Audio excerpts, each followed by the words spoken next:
Hello and welcome to another episode of Builders. I'm Lee Haynes, and today I have the pleasure of welcoming Aron Tanos to the podcast. Thank you. Aron is a prominent figure in artificial intelligence and robotics. His work spans both theoretical and practical applications of AI, particularly in industries like manufacturing and service robotics. Aron is also actively promoting robotics education, particularly through the Hungarian Robotics Association, where he's shared insights on building robots and the future of human-machine symbiosis. His future perspective often touches on the philosophical implications of AI, such as the potential for machines to become integral parts of our lives. We're excited to dive into Aron's journey here. So let's get started. Aron, a really warm welcome to the podcast. Thanks so much for joining us. Thank you very much for having me. It's an honor to be here. And how's everything going? How are you doing? Oh, great. Thank you. Now, autumn is coming, so yeah, it's not so hot anymore. I love that. Some people look forward to it, others don't. I don't look forward to it all too much, to be honest with you. But I'm based in Sweden, so we know there's a long winter on its way. Yes. Yeah. But let's dive into everything, shall we? You've worked across various innovative sectors, right? Like AI, robotics, fitness tech, I think as well. What initially sparked your interest in these fields, and how has your journey kind of unfolded up to this point? Tell us a bit about the early days. Oh, well, the early days are truly very early because I wrote my first source code when I was like 7 or 8 years old or something like that. Okay. It was a Commodore 64. So I kind of immediately got hooked. So I was absolutely certain that's what I'm going to do my entire life. And so far, so good. So Nice. And the other big dream that I always had, which was highly influenced by the book titled Neuromancer by William Gibson. If any of our viewers accidentally has not read it yet, please do so. And consider yourself lucky that you can read it for the first time, because that's the biggest impact. But for me, it was a complete life changer. So from that point on, I was absolutely certain that my mission is to create AIs that we can talk to, that have personalities. And so I wrote my first chatbot in 1999. And have written a number of those ever since. Obviously, with the advent of ChatGPT, the level of these, the sophistication of these chatbots are on the rise. So, yeah. And tell us a little bit about kind of early roles that you had in your professional career, and how that's kind of developed over time. I was always kind of like a curious person. So I was always jumping between various sectors, been working for finance, been working for telecom, and then been working on embedded systems. And that was kind of something that clicked there. I really enjoyed the kind of overview that I can have on an embedded system. Let's face it, when you're building these gigantic systems, you don't really have an overview of the whole thing, just a small part. Right. And in the embedded world, you can have a complete control over everything, and I really love that. So that happened. I made a few startups around that topics, mostly Bluetooth, marketing, payment, that kind of thing. We had a completely wireless payment solution in 2008 that was technically on par with what NFC does now. Sadly, it was, even though it was heavily invested in, but we never succeeded. So we would have a very different conversation if we did, but that's life. Yeah, exactly. So quite a few different startups and leading different teams. I can quite imagine, right? Development teams, engineers. Talk to us a little bit about that experience in kind of leading teams. Over quite a span of several years. How has your kind of approach to management changed during that time? Well, I honestly never meant to be a manager. Right. I always wanted to be the guy who actually does things. But no offense to managers. Of course, they do things as well. Yeah. But you get the idea. I get what you mean. I somehow always found myself in the role of helping people and then organizing things and making things go forward, that kind of stuff. I spent, I think, 8 years in Ericsson doing just that, nothing else. I was a Scrum Master, innovation driver, everything where people needed to be aligned into one direction and make sure that everybody pushes in the same line, same direction. So, that happened to me a lot as well. I am not going to lie. At the end, I started not enjoying it as much. In the beginning, it was super fun, but I kind of missed the actual handiwork, writing source code and testing and iterating and whatnot. So I stopped doing that and came back to good old programming mostly. Fair enough. And what size teams are we talking about here in these previous roles? And Scrum Master role, for example. Um, As a Scrum Master, my largest team ever was 30 people, which was okay. obviously 4 different Scrum teams. That Mm, was the biggest that I ever managed, and that was on the verge of being a bit too much. okay. But I worked in Ericsson. I worked for developing on the 5G network's core component, which is called the telephony application server. That project was over 500 people in 3 different continents. Wow. That was a beast of a project. And how did collaboration work there, given you were, across different continents and everything? Yeah. Very strict processes and procedures. So no matter how mundane anything seemed to be, we had to follow everything by the letter, because every Yeah. single rule or step in that procedure had a reason, and there Hmm. was someone on the other end of the world who was grieving if we were not following the exact steps. So that was discipline. Basically, is the only thing that really helps there. Yeah. That's. I can understand that, but and not to say that there's kind of it's certainly not one size fits all. You've got kind of the structure that's necessary in this kind of scenario, but then also in the startup world, you've got quite the opposite, where things don't Yes. necessarily need that structure, can be a bit messy. What's your kind of do you have a favorite, or can you see the benefits of both? I'm not gonna lie. I much prefer the startup world. So Yeah. for me, this very strict following of procedures feels a bit mechanical. Like a Mm, bit. mm. I feel like I'm constrained, like my freedom is being taken away, which is not the case, of course. Again, those procedures are there for a good reason.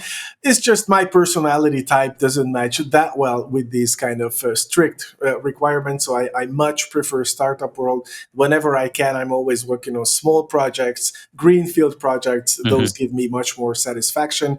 There is a certain kind of intellectual challenge that comes with these greenfield projects, and that I enjoy as well. That kind of scratches my itch when I need to resolve these kind of things without relying on an existing procedure. So what I really like is when I am the one setting the path, I am the one Yeah. figuring out how things should be done to avoid problems. Yeah. And I dare say that most of the time I have the routine in it. So most of the things I can resolve without investing tremendous amount of energy and thinking into it. So yeah, that's And my what home turf. what are the like, if we were to kind of like talk about today, or kind of the most kind of recent past, what is it you've been working on recently? Most recently, I've been working on a very interesting project. I've been approached by 2 English gold medalist triathletes with the name of Alistair and Johnny Brownlee, Mm. I who know them are well. Yeah. Yeah. yeah, of course. Yeah. I think everybody in the sports world has heard of them, Mm. not only because they are the most successful male triathletes ever, but also because there is a brilliant video, which is very viral, when they are running a triathlon, and at Mm. the end they are approaching the actual the destination, and the older brother Johnny is kind of loses his consciousness. He's Yeah. not Yeah. sure where he is, Yeah. and Johnny is winning the race. And Yeah. Johnny stops before the final line, turns back, Yeah. picks Johnny up, Yeah. and carries him over the line. And Yeah. Johnny, as Al is carrying him over the line, just collapses after Yeah. the finish line and is immediately hospitalized. Fortunately, he got Yeah. Yeah. no consequences. And Al lost the race because he turned back. Yeah, I was going to say, I know the video you're talking about, and it's like, it almost like brings a tear to your eye, right? Where you see, okay, he has a chance to win, or he's going to win, but it kind of gives that kind of medal up, or that kind of prestige up, to go, help his brother across the line. I'm glad that you kind of confirmed which one was which, because I never know which one is Alistair, which one's Johnny. But yeah, super. Okay, so you've been working on a project with on their fitness tech fitness app, is it, or what?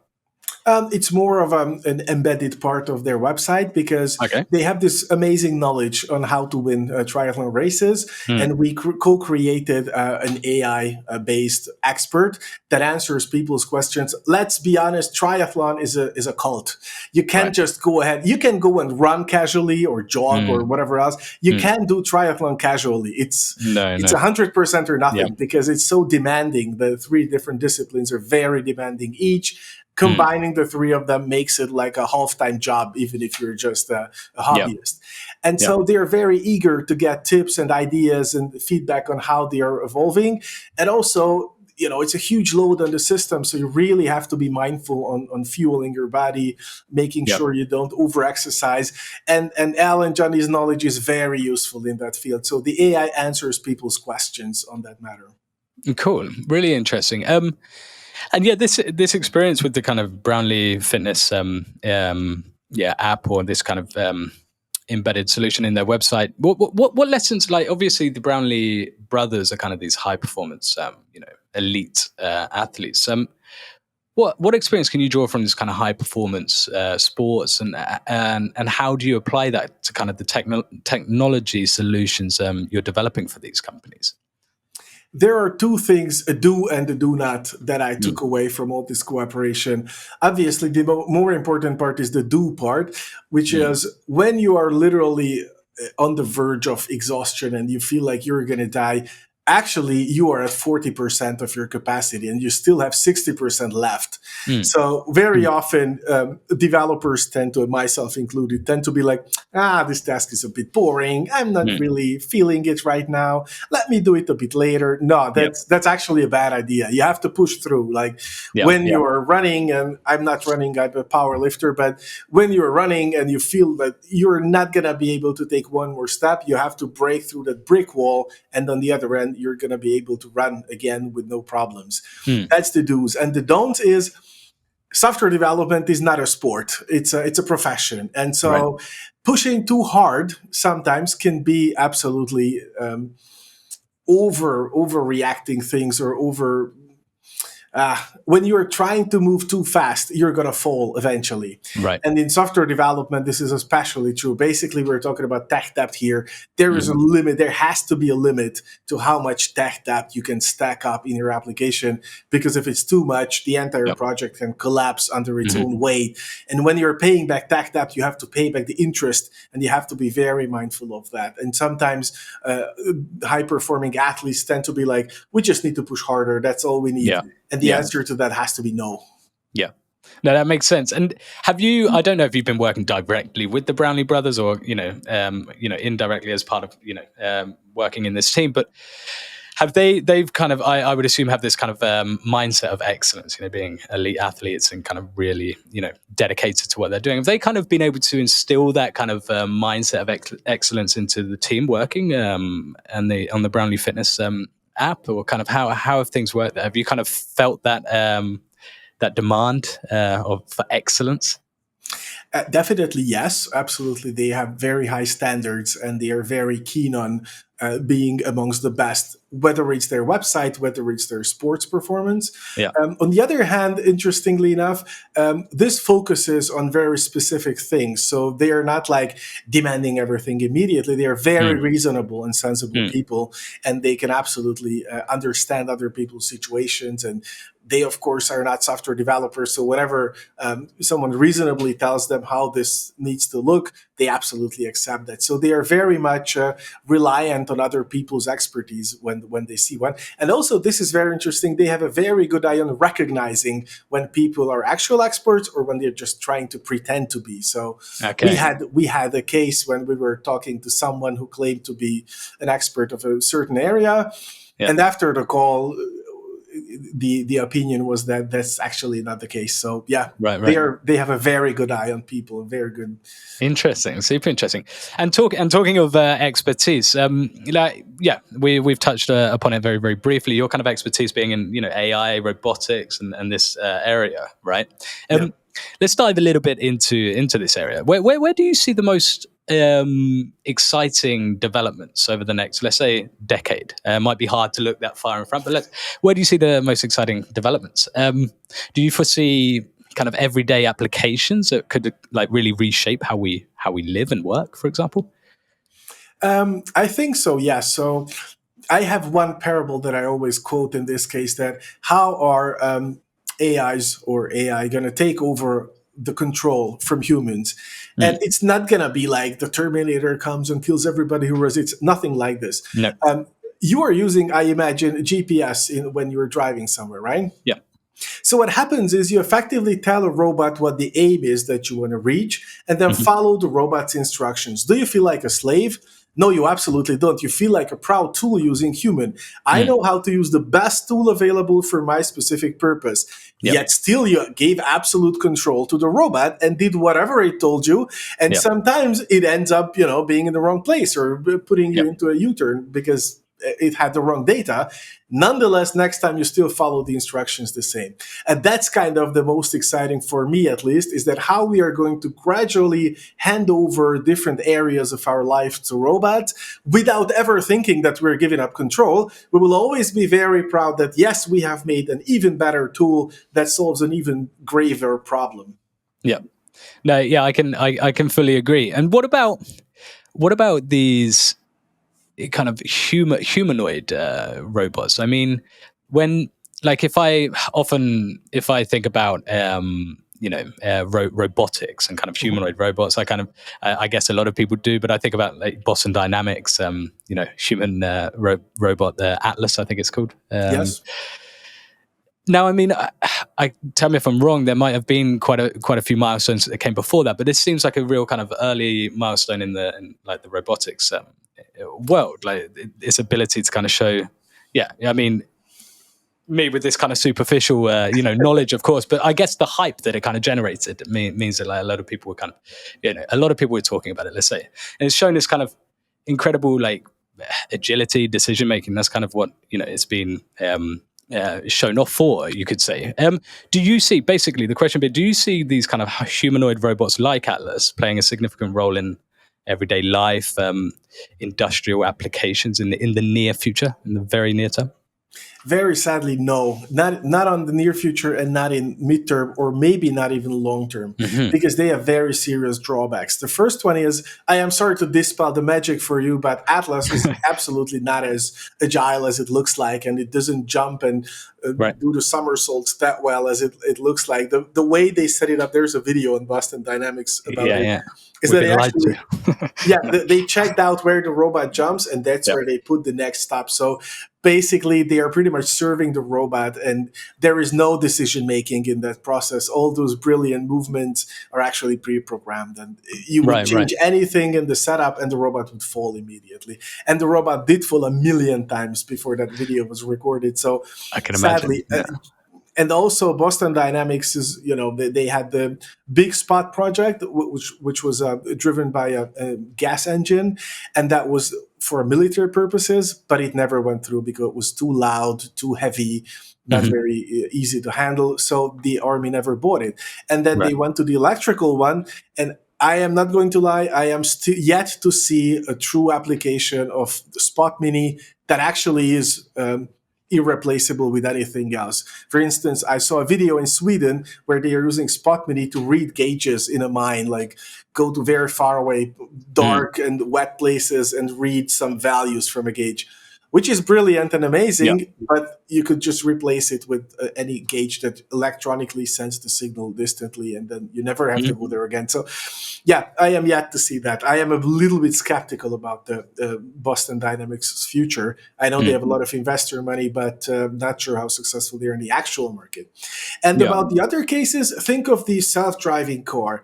Does the Yeah. self-driving car look like a human that sits into a car? No, absolutely not. It No. looks like a car. Or Yeah. think of the self-driving vacuum cleaner. Does it look like a human pushing a vacuum cleaner? No. No, it's just a vacuum cleaner Mhm. itself driving itself, or just like Mhm. a hockey puck. Yeah. Mhm. So there is no real reason why we should shape anything into to fitting humans if it doesn't have to fit humans, right? Right. Right. And these robots are big, heavy, and most of the time contain a lot of dangerous or semi-dangerous materials. Think of Mm. lithium or something like this. Mm. Mm. Yeah. Not worth it. It's just not worth the pain. Yeah. Yeah, exactly. And I mean, that's kind of on the point of humanoid robots. And I can only assume that whether they're humanoid robots in the future or they're kind of more specialized or different designs, it's There different. I is guess say it again, sorry. Sorry, there is one notable exception, is exactly the human facing application. So with one Right. of my previous startups, we do still have a lot of humanoid robots out in the wilderness. Like 1 block away from here, there's a shopping mall and there's a robot like that, Yeah. which is super cute. It's SoftBank's Pepper robot. And that has a very cute face, and so people have no problem talking to it. Mm. That's the only purpose. When you actually need to communicate to humans, Yep. is when the humanoid shape has an advantage. Mm-hmm, mm-hmm. No, and talking a little bit of like robots generally, humanoid or non. What would you say are some of the kind of key psychological or kind of cultural barriers to this, to any kind of future widespread acceptance? I mean, I know there've been surveys done in the past where people show maybe kind of acceptance to these kind of robots in industries such as manufacturing, but there's more hesitation when it comes to industries such as healthcare or like these care roles, right? I mean, it's kind of to be expected. But this kind of points to these maybe deeper societal issues, right, or like anxieties among society. How can we kind of address these? Do you think it's kind of inevitable that these robots are going to penetrate most a lot of different industries, whether it's healthcare or not just logistics and manufacturing, for example? Um, I see a great difference in generations. So let me just get back to the same company where we installed the first humanoid robot in the first mall. And we asked the first person to go and ask it a question, which was, where can I buy a brown hat? And this was an elderly gentleman, a very well-dressed elderly gentleman. And he came up to the robot and started saying, "Good day to you, kind sir. I would like to inquire." And the robot said, "Good day to you, kind sir, too." And never let him finish the sentence. And then the next guy was like this 16-something guy, went there and said, "Sneakers." That's all he said. He knew exactly that there is absolutely no need to say hi or please to a robot. He just said sneakers. That's what he wanted to buy. So there's a huge generational difference here. And my kids were so technically they are categorized as digital inhabitants, but in reality they are AI inhabitants. So my younger daughter was 7 when ChatGPT came out, and he is using ChatGPT every single day to write homework, explain things she didn't understand. Yep. Just yesterday, she came to me to explain something I did, and he said, "Daddy, ChatGPT does it better." She went to talk to ChatGPT. I was like, "Hey, I'm your father." Yeah. So yeah, it's going to happen, and our generation has a very huge impact from Terminator, the movie, actually. Yeah. While, for example, Far Eastern people have much more impact from Godzilla, where actually the city was saved by a huge mechanical robot. Our robot came to kill us, to destroy us. Their robot came to save them. So this is still noticeable in our generation's attitude towards robots. But the new generations, they don't care about Terminator anymore. They are absolutely going to have robots everywhere they can. Yep. And with the rise of these, and with the rise of AI, I mean, a lot of people kind of concerned about job displacement, you could say. I mean, how do you envision again, robotics and AI kind of complementing human roles, as opposed to kind of displacing millions and millions and millions of jobs, which it could do? It might also create millions and millions of new ones. How do you see this kind of dynamic playing out? So right now, I'm more on the pessimistic side. For many years, I was on the optimistic side, basically before ChatGPT 3.5 was released to the public. Because then what I saw was that these robots are nice, but they're basically just a better version of the first acts that humanity ever created. It's just a smarter way of fire or talking sand or whatever you like. But you get it. It was not groundbreaking, yeah? And especially with robots, they were very kind of dumb to react to their environment, even when we had YOLO and computer vision was really going through a great development in a very short time. But, that's just vision. That's still not decision making or logic or consciousness, nothing like this. But ever since ChatGPT appeared, and in a very short time, we're talking about 1.5 years or so, it made a tremendous advancements in many, many levels. And right now we see a huge decline on the junior IT positions. That is pretty much on the front page of every IT newspaper now. And I think that's partially, of course, not 100%, but partially due to the fact the ChatGPT and Claude Sonnet and other AI solutions can now literally do the work of a junior programmer. Just today, I was streaming to my community and I had to create a React app. Okay, I know some React, but I'm not great at it. In 2 hours, we created with Claude Sonnet 3.5, we created a brilliant user interface that connected through WebSocket and communicated with the server no problem whatsoever. It would have taken, if there was no AI involved, it would have taken me 2 or 3 days. I did it in 2 hours. And there were a lot of things that were either just Googling or using Stack Overflow to pick up some pieces of knowledge, or just boring and mundane, and the junior could have done them. So the way I see it, there was an unwritten agreement between seniors and juniors. Juniors did the boring jobs. In return, seniors trained them. Now, juniors are no longer needed to do the boring jobs, so they are disappearing out of the market. But then who's going to be senior 10 years from now? Yeah, and that's a super interesting question as well, because it also kind of is an interesting different kind of economic theories. I can't recall the name of all the different ones, but it's kind of, the ironic thing is that it's going to increase demand for work to be done as well. So it's going to kind of increase possible jobs, essentially. It's just that those jobs may look slightly different to today. So it's still these kind of more senior, at least for the time being, these senior developers being absolutely required. Would you agree? Yes, I absolutely do agree. So right now we are still just talking about smarter and better tools, but we still need people to use them. But again, this whole story lasts for less than 2 years. So saying what's going to happen in 10 years, I would be super happy to see 1 year in the future, but I literally cannot. I think this is what Ray Kurzweil called singularity. The moment when evolution is so fast that you literally cannot predict what's going to happen next. There is a point that you just cannot see through. It's a bifurcation point, and after that, there could be dragons. We don't know. No, exactly. Yeah, I hate to look too far ahead, but I think what's interesting is that kind of this increase in productivity doesn't mean that there's less to be done, essentially, or less, demand. Essentially, quite the opposite. That demand just keeps on increasing, even though productivity gains are made. Yes, this is true. The demand will definitely rise, but the question is about the value you generate. So right now, just think of the painters. Like in the 17th or 18th century, a portrait painting was a huge value. You had to really pay a lot of money for it. And then along came photography, and all of a sudden a portrait is valued nothing because anybody can do it in a fraction of a second. Did painters go out of business? No, they didn't. They just had to do completely different kind of paintings. Did their number reduce greatly? Yes. Nowadays, there are much less painters than in the 18th century. I'm making the numbers up, but you get the point. Yeah, absolutely. But I think it's an interesting kind of topic which we've been talking about a little bit before, this kind of human and robot symbiosis. And I think you've had, correct me if I'm wrong, I believe you've kind of had talks about this as well. Can you expand on what could this look like in the future? Essentially, how this human and robot symbiosis. Talk to us a little bit about that. What's your how do you envision this basically?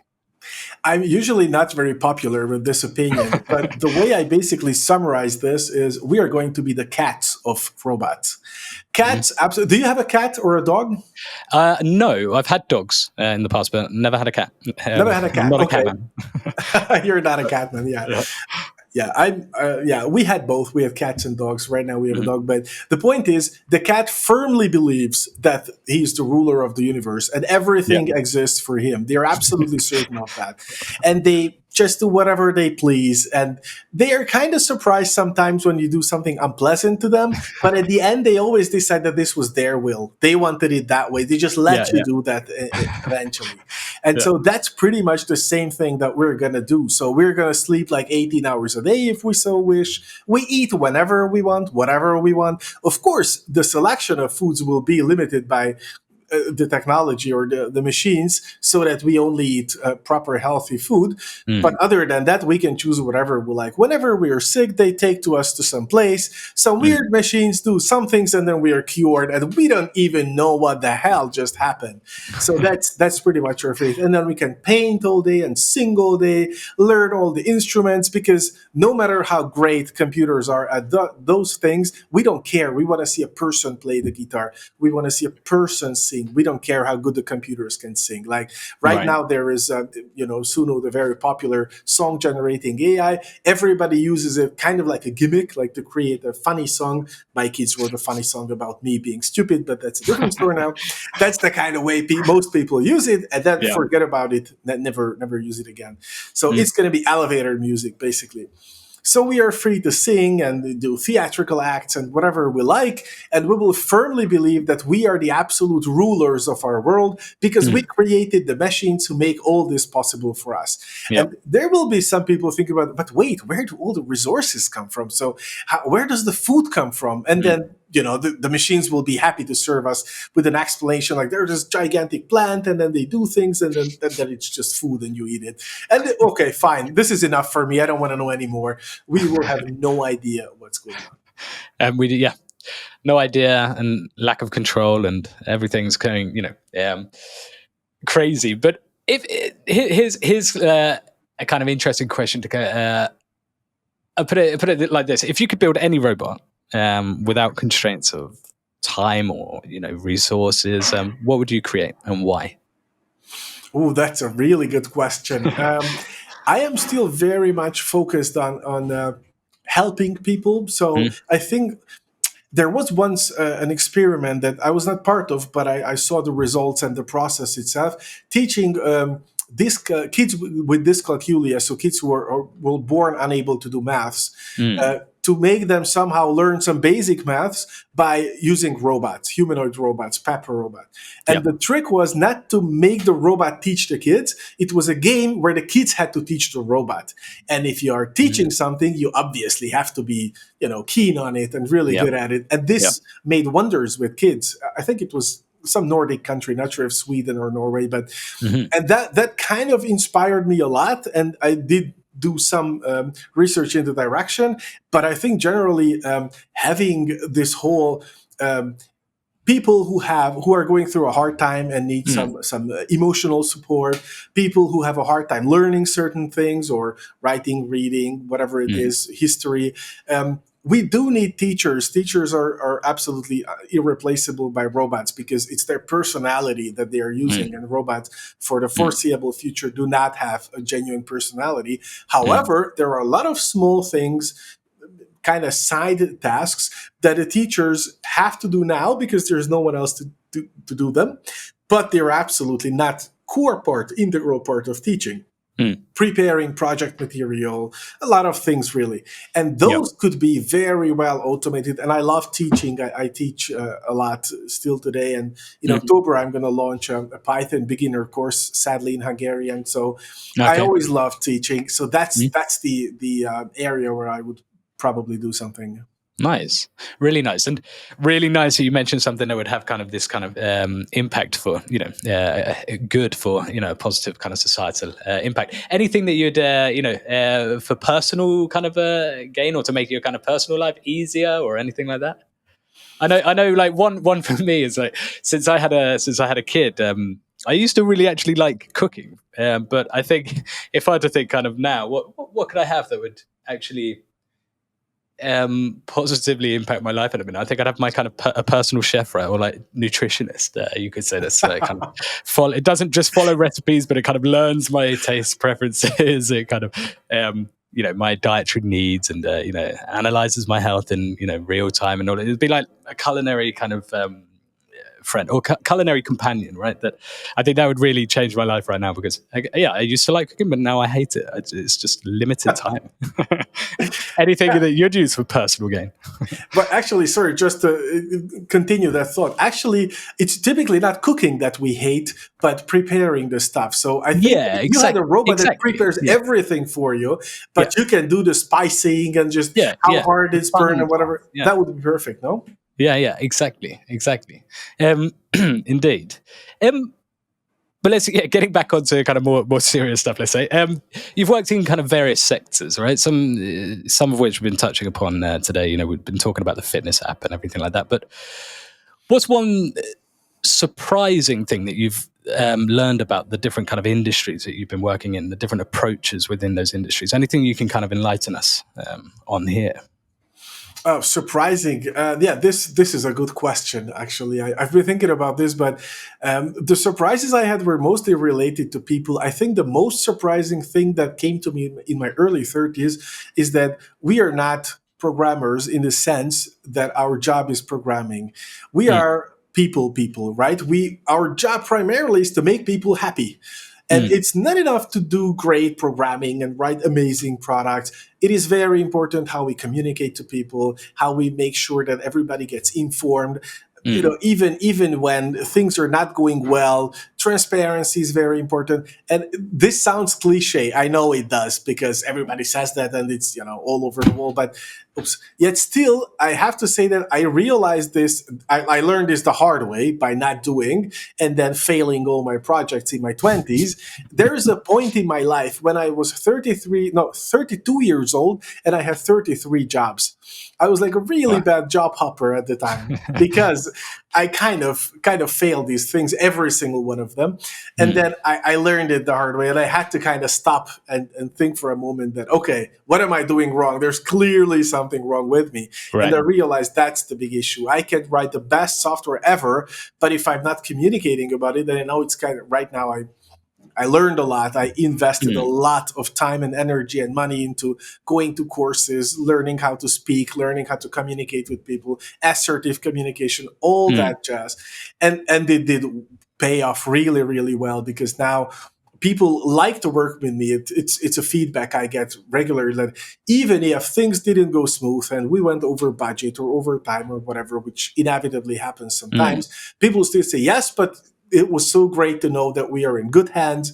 We foresee what's going to happen. We immediately got alerted. This kind of basic stuff goes a very long way. So no matter how engineer we are still working with people and not AIs or robots. So mm. yeah. So really interesting points you bring up there, and good learnings for sure. Um, what have been some of the most kind of memorable or like fun as well projects that you've been working on, recent or kind of old? Fun project. I'm I'm a little bit privileged. I know I am, but Mm. I have not done projects that were not fun at all. Fun Okay, has cool. to be part of it for me. Mm, mm, One part of the reasons why I had so many jobs in my early years is that if it was not fun, I just didn't do it. I just didn't show up next day. I said, "Fine, guys, I'm yeah. out of here because it's not fun." So most of my projects have been absolute fun, and there were some. I think the one that I loved most was the talking robot, the humanoid robot which spoke Hungarian. Yeah. That began in 2018 when a speaking robot was an absolute unimaginable things. Like I got stopped on everywhere, and the people were just making this huge crowd around the robot. Everybody was taking pictures, and it was brilliant. And yeah, Mhm. we had a lot of fun because the robot had a mode when we humans could answer instead of it because there was no ChatGPT behind it. Yeah, And yeah. so we had a lot of fun with that. Like, Was people that were, when it couldn't answer, or when you yes. say this mode? Okay. Yeah. So the way it worked is it had a knowledge base and it was searching that knowledge base for an answer and then Yeah. formed that into sentences. But if the knowledge base did not contain the answer, it rang a bell. There was a user interface when literally it started ringing, and then you could type the answer that the robot had to read out. Okay. And Okay. we had Okay. so much fun with that. So like there was, I had a colleague, a young guy, really young, just finished university, and needless to say, as any young man would be, he was always on the lookout for pretty girls. And so whenever a pretty girl came, the robot started making compliments. And they had so much fun because it was an innocent robot, so nobody would. Yeah. If you're a man and you woke up to a girl and start saying, "Hey, brilliant looking, is your father a thief because he stole all the twinkle of the star that's in your eye?"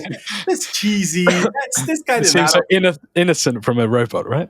But from 120 centimeter high, super cute robot, it's super cute. It's people loved it. Nice. Women wanted to marry the robot, take him home and raise as a kid.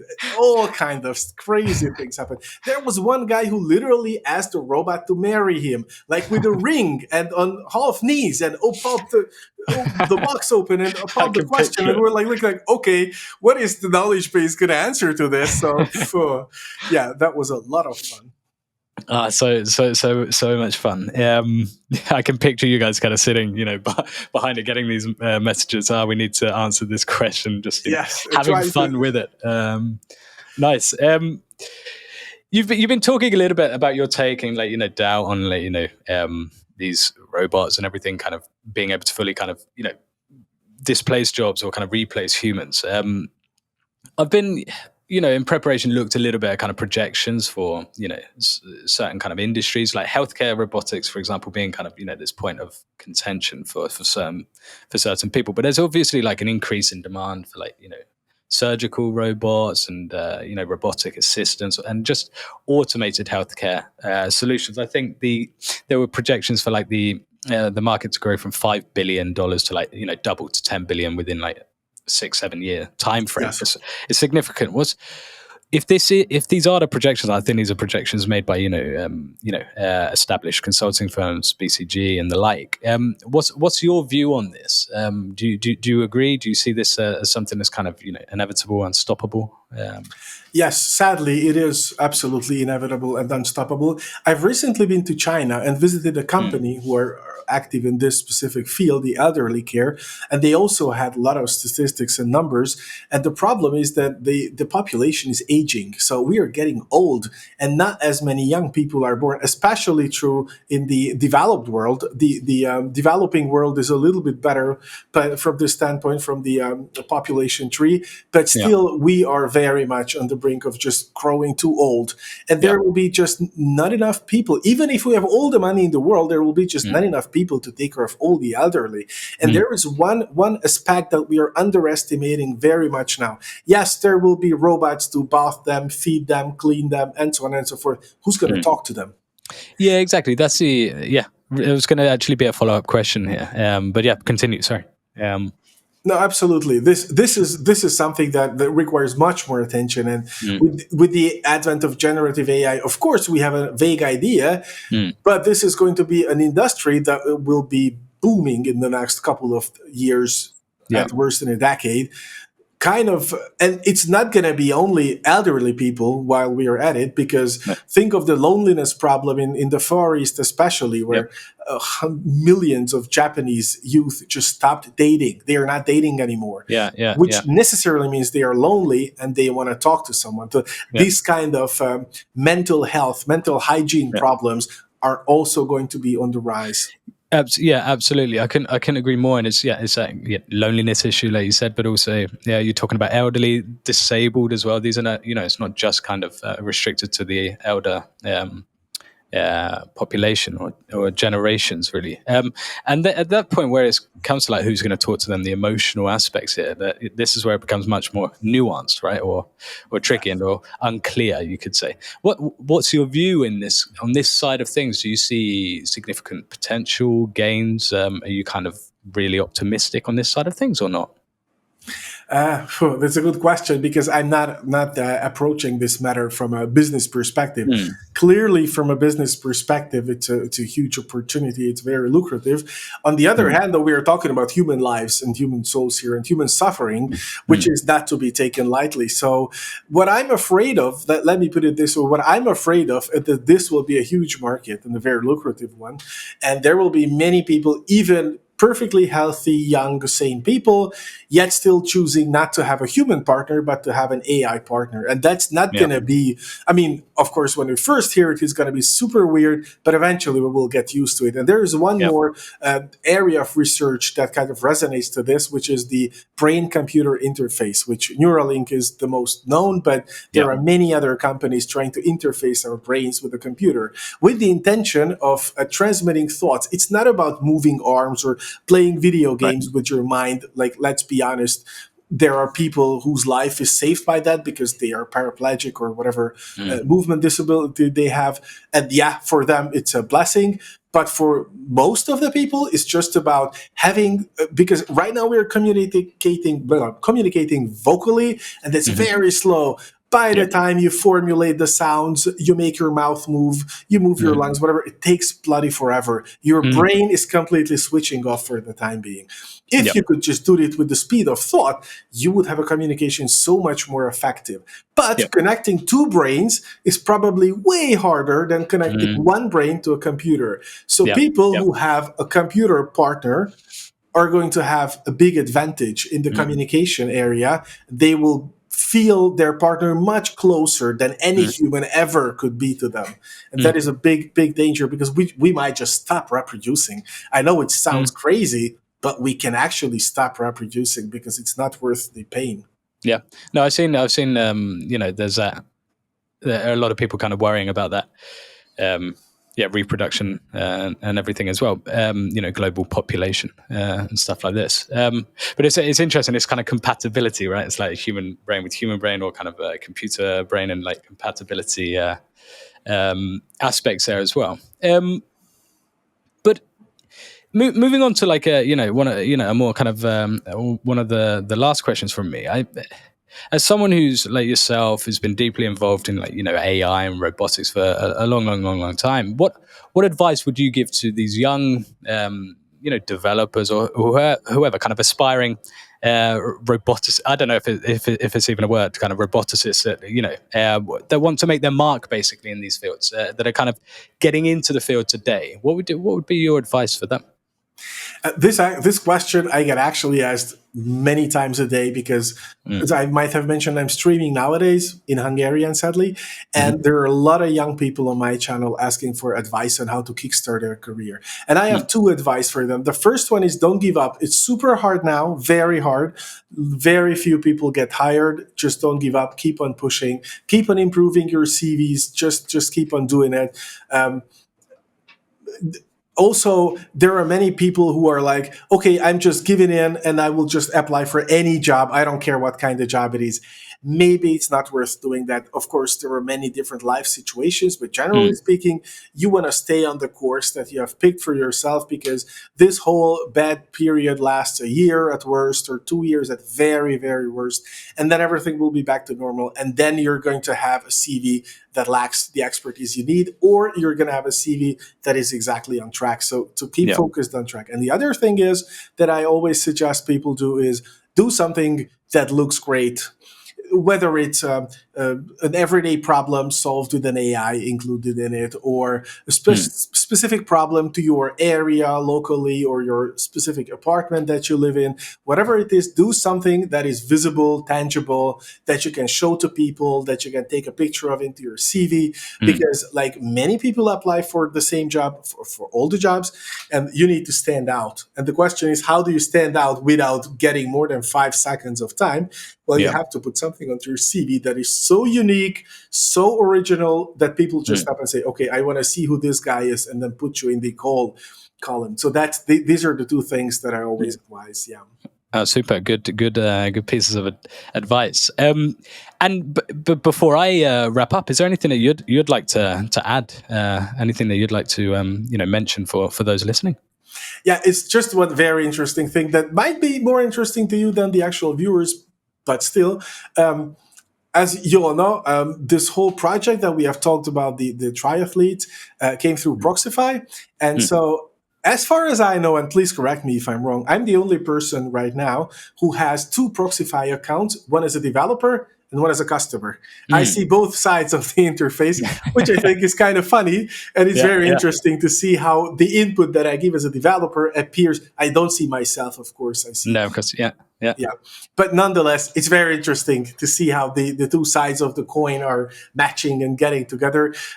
This is an interesting thing to be, both the client and the server of the same company. It's fun. Yeah, I think I think you must be the only one, or the only one active at least. So no, super cool that you're representing both sides. But that, I think that brings an end to this episode of Builders. Thank you, Aron, so much for joining us, for sharing your journey and insights with us. Really exciting to kind of talk about what you've been working on, and also the future of robotics and AI. We've been talking about really interesting conversation, and we really look forward to kind of seeing where your career takes you next as well. So thank you so much for joining us.